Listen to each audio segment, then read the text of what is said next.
and welcome to the Marley Bird YouTube channel, brought to you by Red Heart Yarns. In this video, we are going to work on part 4 of this 6-part series for the My First Sock with Marley Bird Knit Along. This is part of the 2018 Spring Knit Along for Red Heart Yarns, and in this knit along, you learn how to make this fantastic, rather simple sock.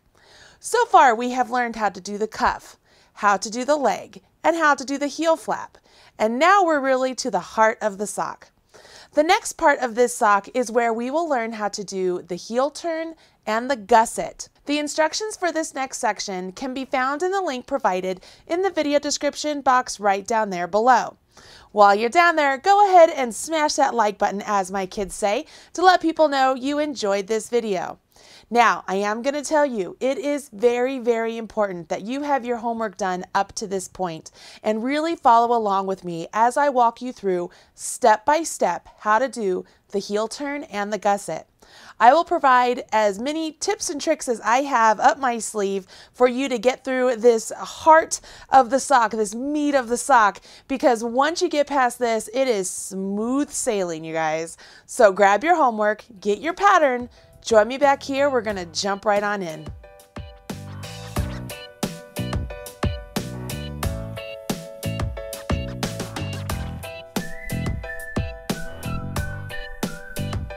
As I mentioned before, we are really at the heart of the sock. Once we complete this heel turn, the direction of our sock knitting is going to change. That way, our sock will fit nice and correctly on our foot. The heel turn is a tricky little piece of business because we're going to do some short rows, but don't worry, I will walk you through step by step how to do these short rows. But here's a couple words of wisdom from me to you. First, if you have never done this before, this is a good place to put a lifeline. Go ahead and add a lifeline to your heel flap. That way, if you happen to mess up with your heel turn, you have a place to rip back to without messing up all of the work you did in part 3. Okay, so go ahead and add a lifeline if you need to. Secondly, this part of the sock is one of those parts that you really want to make sure you do in one sitting.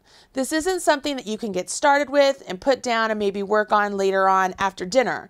You really want to work through this entire step with me on camera, okay? So go ahead, grab your homework, maybe a cup of coffee, maybe take a potty break real quick, but then sit down and really buckle in and let's work through this heel turn together. Don't worry, I'm here to hold your hand and you will get through it and you're gonna be amazed and it's gonna be like, oh my gosh, that was so great once you're finished, because it's gonna look like just this little magical piece of a triangle on your sock.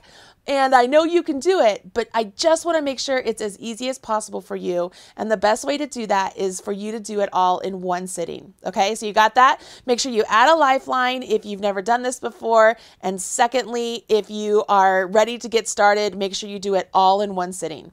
All right, let's jump in and do this heel turn. At this point, your homework looks a little something like this. And so here is my heel flap. I have 24 stitches on here, and I'm getting ready to follow the instructions for the heel turn. Once again, the link to the instructions can be found in the video description box below. After part 3, you finished after a right side row, so you're ready to begin a wrong side row because the heel flap begins on a wrong side row. Let's go ahead and jump in with the instructions as they're written. I'm working on the lady size sock, so I have a total of 24 stitches on my heel flap.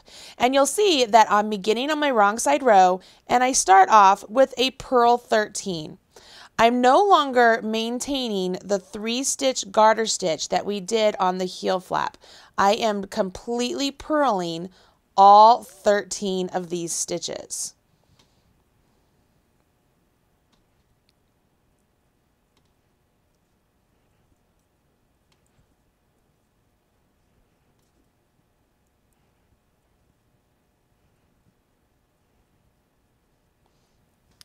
And that's 13.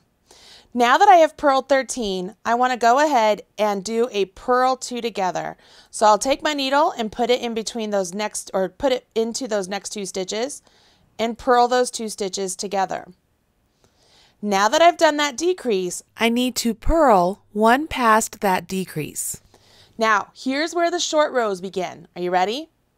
We will leave all of these stitches over here unworked, and we will go ahead and turn our work. Now we work row 2.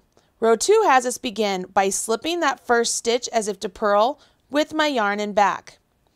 Then I knit 3 stitches. So 1, 2, 3, and now I have to do an SSK on my right side.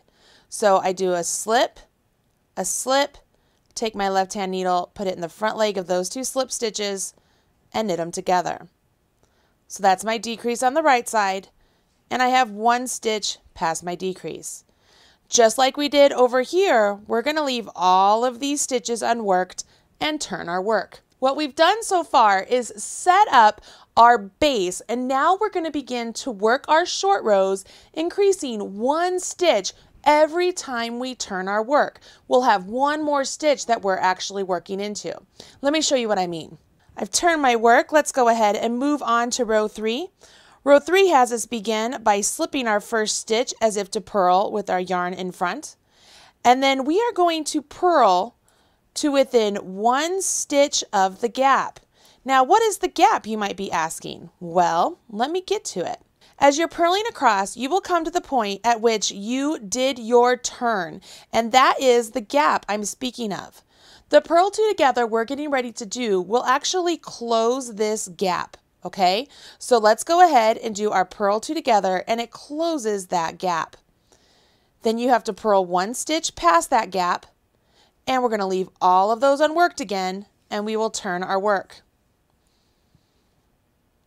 Now you slip 1 as if to purl with the yarn and back, and now we will knit across to 1 stitch with it before our gap. You'll know where the gap is. You'll feel it. See, it's right there. That's where we did our turn.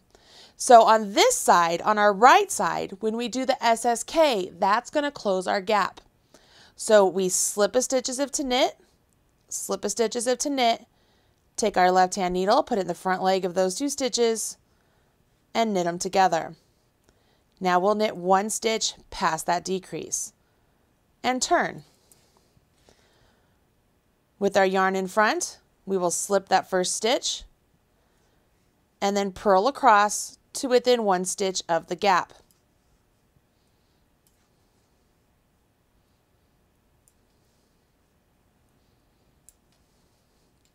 I'm to my gap, so I will purl 2 together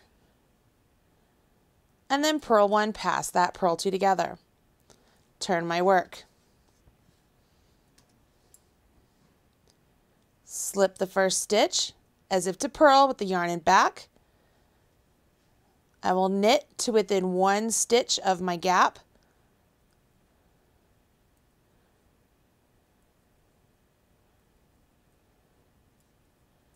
Here's my gap.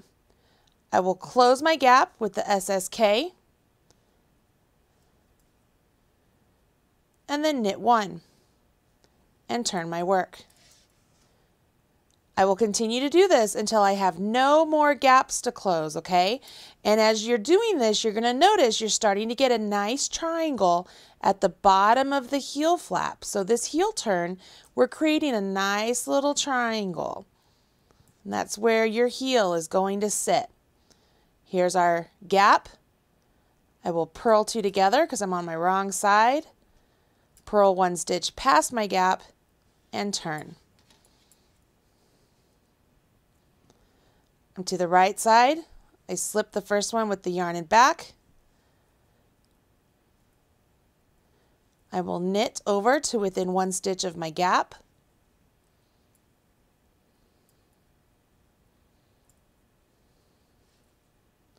Here's my gap. I do an SSK and then knit 1. Now I'll turn. Slip the first one as if to purl with the yarn in front because I'm on the wrong side. I'll purl to within 1 stitch of my gap.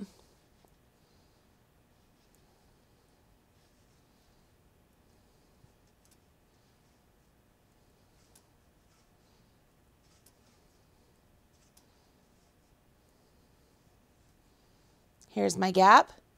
I will purl 2 together purl one stitch. Haha, all of those stitches are worked. That's a very good sign. I will now turn my work, and I have one more gap to close, so I've got to go back. So I will slip this first one and then knit over to my gap.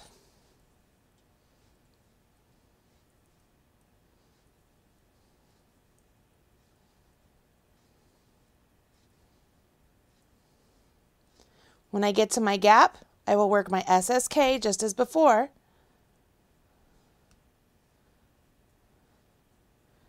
And then knit one. All of the stitches are worked. By this point, you should be able to see that you have a nice little triangle. Can you see that nice little triangle? And at this point, you should have 14 stitches if you're working on the ladies and 18 stitches if you're working on the man's. I've ended after a right side row, which is exactly where I want to be. See, I told you it was magical. Isn't like this just the cutest little thing? And you can hold your sock now at this point and be like, oh my gosh, look what you've created. And you can see where your sock is going to start getting worked in this direction, right? So as you set this down, you're really starting to see where this is starting to take shape, right? Well, the work's not done yet. We've done the heel turn, but now it's time for us to get back to working in the round. Okay, so this is the next step. We're going to do the gusset. Go ahead, go have a potty break, get some more tea, join me back here because this is another one of those steps you want to get started and make sure you work through without putting it down.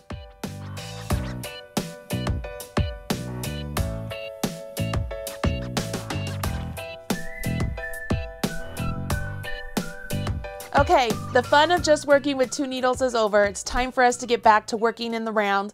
And in order to do that, we are going to have to pick up stitches. Right now, your sock looks a little something like this, right? You have this really cute little heel turn you've just completed.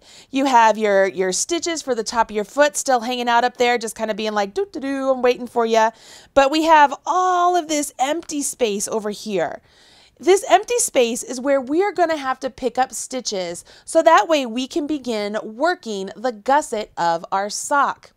Now, I do want to remind you what the gusset is, okay? As you take a look down here, you can see the actual finished sock, and we have our heel flap right here, and we've just done our heel turn, and all of this right here is what we're getting ready to do. We're getting ready to pick up stitches along our heel flap.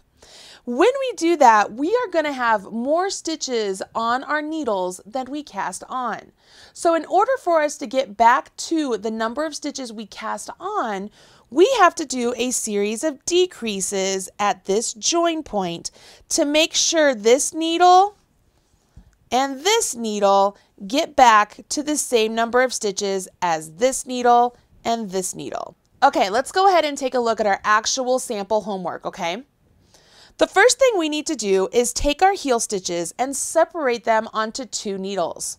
When we do this, the needle that is going to be left over here to the right side of our heel will be our needle 5. The needle over here to the left side of the center of our heel will be needle 1. This is also important to note that the center of our heel is now actually our beginning point, okay? So as before, when we had this marker up here to let us know where our needle 4 was, we are actually going to move that marker and we will put that marker over here on the heel on the right side of center, okay? So here we are. I'm right here. Let's go ahead and take our needle and let's slip half the number of stitches that you have on this heel turn right here. We're going to slip half of them over onto this spare needle. So for me, that would be 7 stitches. 1, 2, 3, 4, 5, 6, 7. See what I mean about the marker is now over here? So this is the end of my round. Every time I see my marker over here, that will now be the new end of my round. Okay? Now, I have my 2 needles here like this, but remember, I have all of this spare space here, and this is where I want to pick up stitches. But before I jump in and do that, I want to make sure that I'm not going to get a hole at the top of my gusset. So here's a little trick that I learned from Charlene Church when I learned to make socks. What she does is up here at the top of the gusset, okay, up here at the top of the gusset, it's really convenient because I have color here. But right here where I have these two suede stitches, can you see those two suede stitches? I have a brown one right there and a brown one right there, and they're separated right here at the gusset. What I want to do is I'm going to take a marker, and looking at this stitch right here, if this is the right leg and that's the left leg, I'm going to put my marker through that left leg.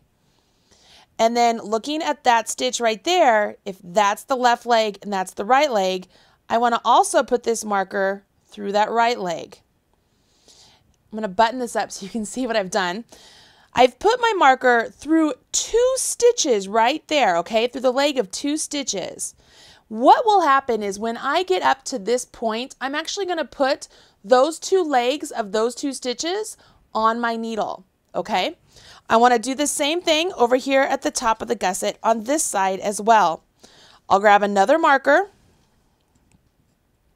and I have my stitch right there and my stitch right here. I'm going to grab the left side of that stitch, and I will grab the right leg of that one. So it's the left side and the right side. If I pinch that together, you can see those 2 there, okay? So that's my prep, all right? So there we are. Let's see here. This is what we have. Make sure yours is just like this, okay? You've moved your marker up here so to let you know that this is the start of our round.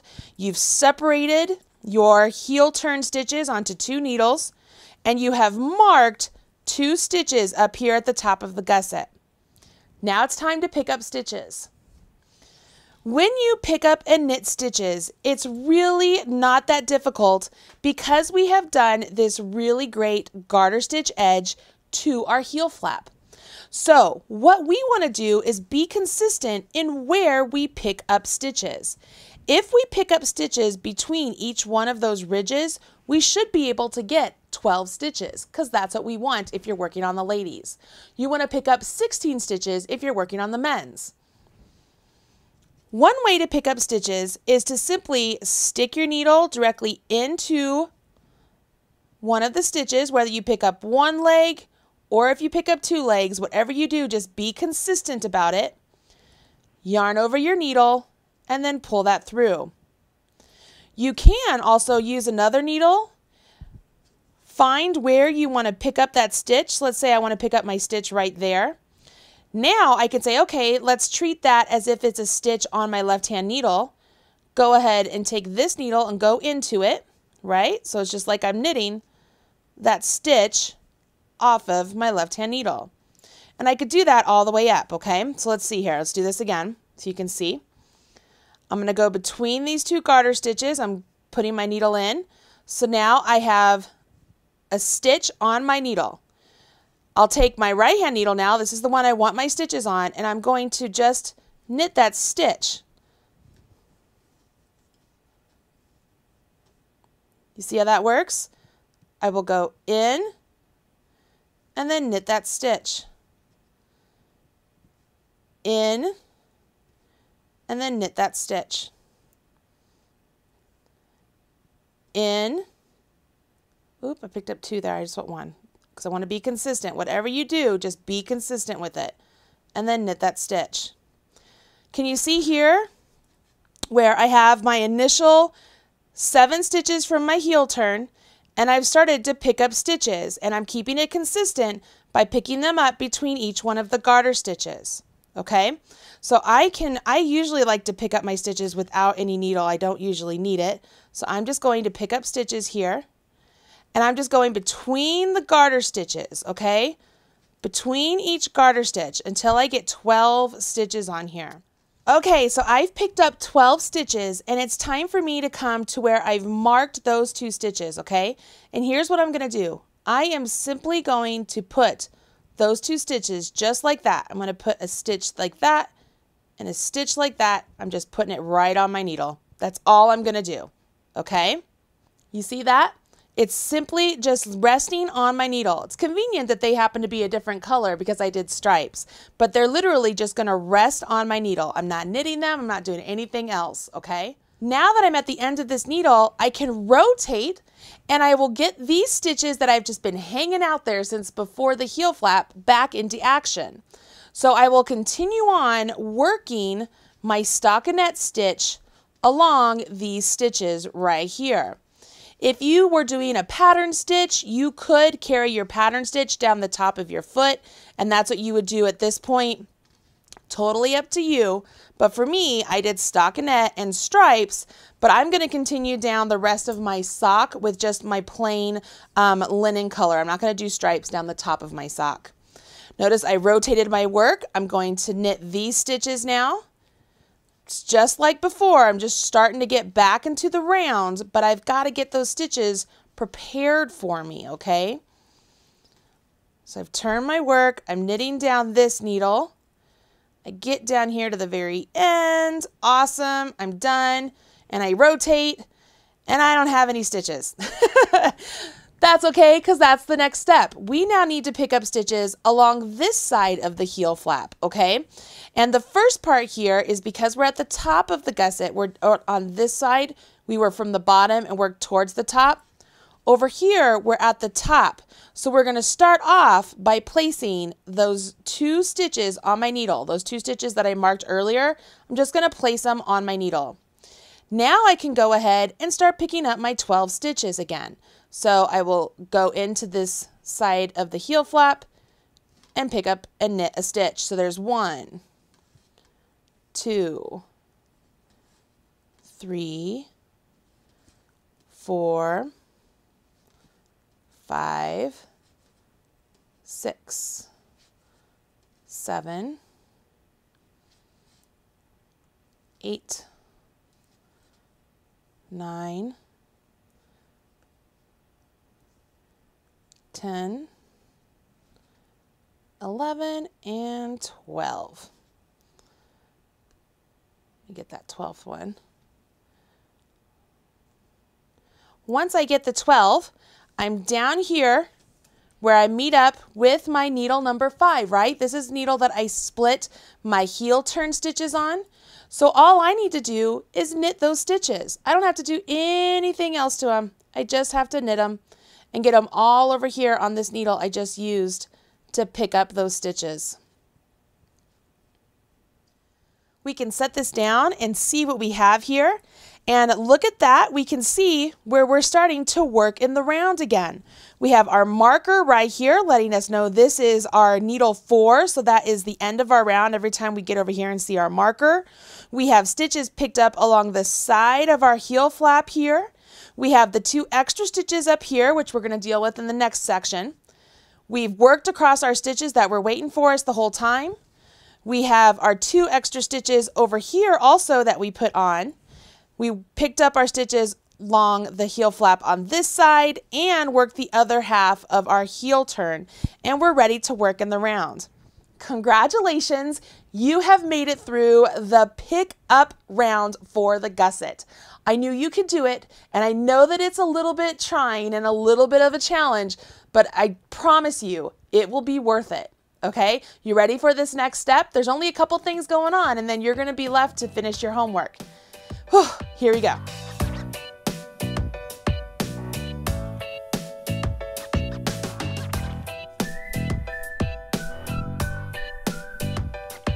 All along, I've been saying we're working the gusset, and our gusset stitches are going to be worked at these 2 points on these 2 needles. What we want to do here is we want to get this needle here and this needle here back down to the same number of stitches they had when we did our initial cast on. So for example, this one I had 48 stitches originally. I had 12, 12, 12, and 12. Well, now I have 21, 12, 12, and 21, okay? So I need to get this needle here with 21 and this needle here with 21 back to 12. And I will do that by decreasing at this point and this point every other round past my setup round. Okay, so here we go. Let's go ahead and we pick up our work and we're back in the round. Remember, we're back in the round. So we pick up our work and we will go ahead and I will, for this first setup round, remember the first 2 stitches need to be nice and tight. We're back to that again. And we will knit all the way up to the last 2 stitches of this needle, which just so happen to be the 2 stitches that I put on at the top of the gusset. We're actually going to decrease those 2 stitches, and what that's going to do is hopefully eliminate any hole or gap you might have. So here we are, and I have those 2 stitches on here, and I'm going to go ahead and remove my marker now. And I will do an SSK. So I'm going to slip this first stitch as if to knit, slip that second stitch as if to knit, and then knit those 2 stitches together with my SSK. Once I've done that, I rotate my work and I carry on. So now I'm at this is the top of my foot, and I will go ahead and just knit across these stitches. Again, make sure you're really pulling those needles nice and snug. Those first 2 stitches need to be nice and snug. And they're going to want to fight you a little bit, okay? As we're working down these gussets, these gusset decreases, those points at the needles at the gusset are going to want to fight you. And you want to make sure you keep them nice and tight, those stitches nice and tight. Finish that needle, rotate my work, and then we'll do this one. And we're going to get back to the other side of that heel flap, to my other gusset. So this is needle 3 I'm working off of, okay? Needle 3, and I'm getting ready to go to needle 4. So here is my needle 4. I'm at the top of my gusset, and you'll see that the instructions say to knit 2 together. So right here, I'm going to remove my marker. I'm going to knit these 2 stitches together. Now I'll go ahead and I'll knit to the end of this needle. Once I get to the end of this needle, I'll put my work down so you can see what we've just done, and I will explain why I did it, okay? This is one of those things that, like I said, I learned from Charlene Church, who is a wonderful sock designer, and it has been very helpful and been a good tool for me to prevent getting holes at the top of my gusset. As I set down my work here, you can see I'm still in the round, but let's take a look up here at those gusset stitches that I decreased. When I decreased those stitches, I have now eliminated any sort of hole that I would have gotten right there in the gusset. It's kind of hard to see, isn't it? Let's take a look. Let's look at one I've already done so you can see here. Right here is, see that brown right there? That's where I did my decrease at the top of my gusset. And see how I don't have a hole? There's no hole there at the top of my gusset. And it's because I did that decrease. If I look at the other side as well, I don't have a hole at the top of my gusset because I did that decrease. So if you do that decrease there, that setup round with that decrease, eliminating those 2 stitches that we just put on our needle, that will help you hopefully prevent any sort of gap that you'll have at the top of the gusset. Now, that doesn't mean that that's going to prevent any sort of ladders. For that, you have to make sure you maintain that nice snug knitting that you will do on all of your knitting as you're working in the round, just like we did before. This next set is where we begin our repeat for these rounds. And this is where things get a little bit interesting, and I'm going to give you some of my advice, my tips and tricks of things that I like to do. What we're going to do now is we will work up these stitches to the last 3 stitches. We never want to work our decrease at the very last stitch of the needle. We always want to work it like 1 stitch in, okay? So that's why we work to the last 3. The traditional way of doing socks is when you get to these last 3 stitches, you would work a knit 2 together and then a knit 1. And then on the opposite side of the gusset, you would work a knit 1 SSK. An alternative way of doing it is to work to the last 3 stitches and work an SSK knit 1, and then on the opposite side do the knit 1, knit 2 together. So I'm really switching up the two decreases. It's totally your choice what you want to do. For me, and on the actual sock pattern, I did the alternative way because I think it looks better and it actually helps me keep my stitches tighter as I'm working those gusset stitches. So I prefer that one. It's really super easy, you guys. It's just a matter of what decrease you choose. So I am going to knit up my needle 1. This is needle 1 I'm knitting onto. This is the one that we are going to be decreasing our gusset stitches on every other round. And I'm going to get to the last 3 stitches. When I get to these last 3 stitches, the traditional way would be for me to do a knit 2 together at this point, and then a knit 1. Totally fine.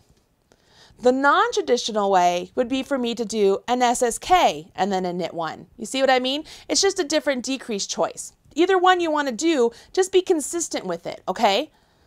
I've rotated my work. I will go ahead and work across the top of my foot. So this is needle 2. I'm just knitting across needle 2, and I will just knit across needle 3.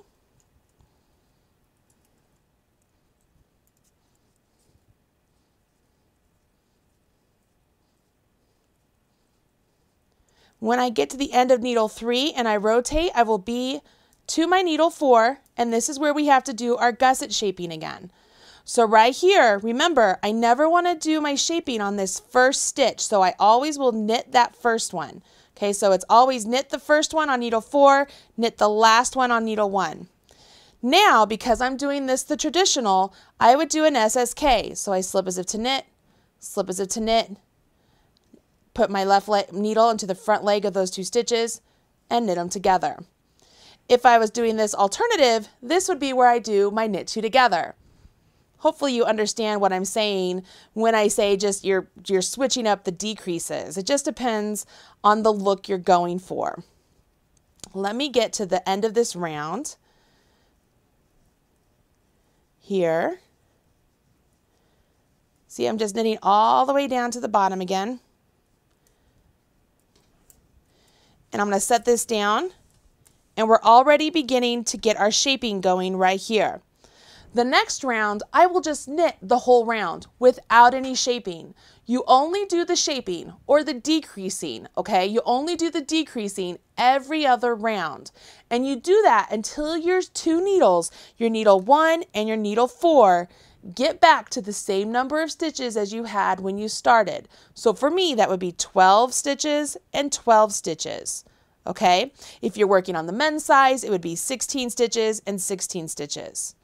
Now, I want to show you a little bit of what I mean by the traditional and alternative. The only difference between the two, besides the fact you're just swapping which decrease you do on which side, is the look, okay? So let me show you here. Let me set these 2 socks down so you can see the difference. Let's talk about the traditional one first, and that's this one here. This is the one where on the first gusset, you work up to the last 3 stitches and you do a knit 2 together and then knit 1. And then on needle 4, you would knit 1 and do an SSK, which is just what I showed you. What that results in is a series or a line of decreases that really go the same direction as the gusset. It gets a really nice, pretty line, right? If you do the alternative, which is the blue sock pattern that I did, all that means is on the needle 1, when you come up, you're doing an SSK, and on needle 4, you do the knit 2 together. What that does is it makes the decreases have this little itty bitty line that I think is super pretty. I love that stitch pattern. It's something about it combined with the eye of partridge and the garter stitch. I love the way that looks. And like I said before, when I do the knit 2 together on my needle 4, it actually keeps those stitches tighter than when I do my SSK on needle 4. So I tend to like it a little bit better. That's why I wrote it in my pattern, my sock recipe pattern, because it's my preferred way to go about it. So why am I even bringing it up in this video? Well, you guys know, those of you who have done my knit-alongs before, I really try hard to show you many different ways to understand how a pattern works and to really give you the knowledge you need to make patterns in the future maybe that I'm not helping you out with. Where now if you come up to a sock pattern and it tells you to do the decreases a little bit differently, you know why. You have more knowledge in your head and understanding of why the gusset might be written that way, okay? So either way works. It's purely just a matter of what decrease you want to use when, okay? So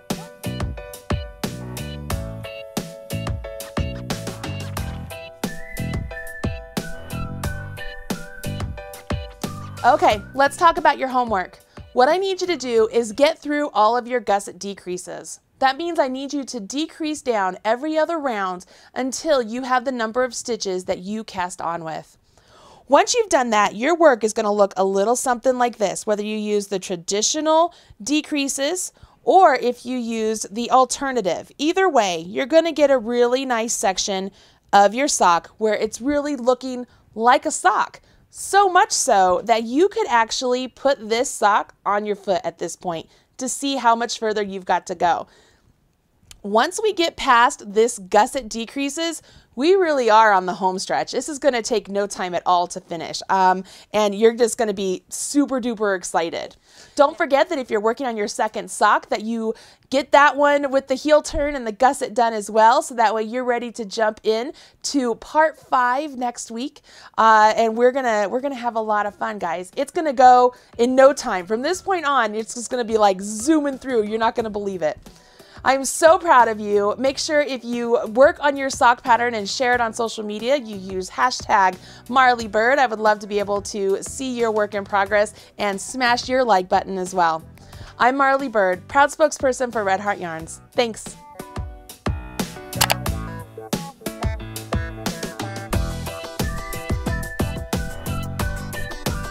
Everything you need to know about knitting or crochet can be found right here on the Marley Bird YouTube channel. Learn with Marley Bird. Visit youtube.com/MarleyBird.